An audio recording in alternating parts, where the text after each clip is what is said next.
Hello বন্ধু বান্ধবীগণ, সবাইকে আসসালামু আলাইকুম। রং তুলি ও সুন্দর ডিজাইন দ্বারা যদি পাঞ্জাবিটা হয়ে ওঠে একটু বেশি ইউনিক আকর্ষণীয়, তাহলে কেমন হয়? আজকে তোমাদের সাথে এই সুন্দর ডিজাইনটি করার কিছু মুহূর্ত শেয়ার করব। দেরি না করে চলো তাহলে দেখে ফেলি কিভাবে পাঞ্জাবিটা ইউনিক আকর্ষণীয় করলাম। আমি পাঞ্জাবিটার এক সাইড অলরেডি করে ফেলেছি। আগে আর্ট করে না নিয়ে শুধুমাত্র স্কেল দিয়ে জায়গা মার্ক করে নিয়ে করেছি, যার ফলে আমার অনেক টাইম লেগেছে এবং কষ্ট হয়েছে। যদি আগে পেন্সিল দিয়ে আর্ট করে নিতাম তাহলে হয়তো আরও বেশি সুন্দর এবং করতে অনেক সহজ হতো। অ্যাক্রিলিক কালার মিক্সিং খুব ঝামেলার কাজ।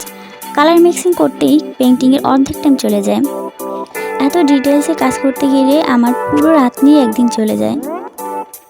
বইয়ের মোটা মলাট দিয়ে দুটি ফুল কেটে নিয়েছিলাম তাড়াতাড়ি করার জন্য, কিন্তু আমার মনে হয় এটা না করে হাতে করলে আরও বেশি সুন্দর হতো।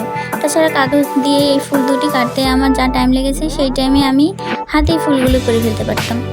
আসলে জামা কাপড়ের হ্যান্ড পেন্টিং, ক্যানভাস পেন্টিং বা স্কেচ পেন্টিং যাই হোক না কেন, ধৈর্য এবং সময় নিয়ে আস্তে আস্তে ডিটেলসে কাজগুলো করলে অনেক বেশি আকর্ষণীয় রিয়েলিস্টিক হয়ে ওঠে।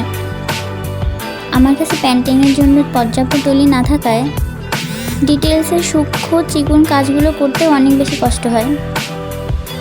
পেন্টিং তখনই বেশি রিয়েলিস্টিক এবং সুন্দর হয় যখন কয়েকটা কালারের সমন্বয়ে কাজটি করা হয়,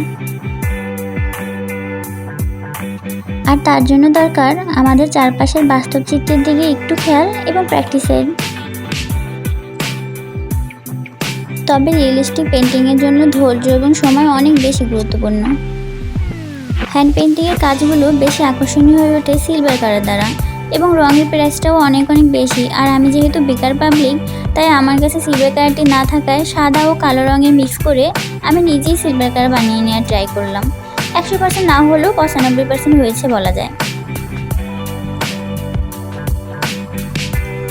and finally as it looks.